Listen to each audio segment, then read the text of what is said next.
అండి welcome to శ్రీదర్శి blogs.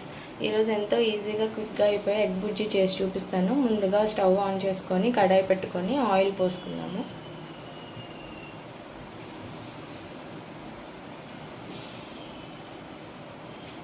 Oil heat అయింది. Onions పచ్చిమిర్చి వేసుకుందాము.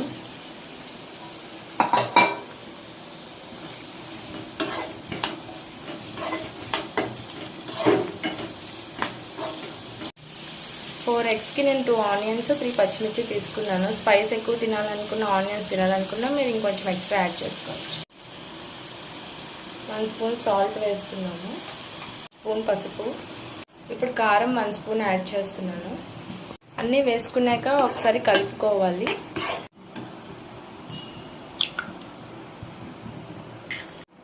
ఎగ్స్ని కలుపుకుందాము.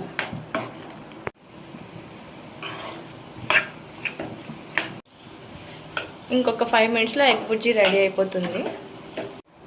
ఈ టైంలోనే ఉప్పు సరిపోయిందో లేదో చెక్ చేసుకొని ఉప్పు వేసుకొని, నాకైతే సరిపోయింది. ఒకవేళ మీకు సరిపోతే చెక్ చేసుకొని సాల్ట్ యాడ్ చేసుకోండి.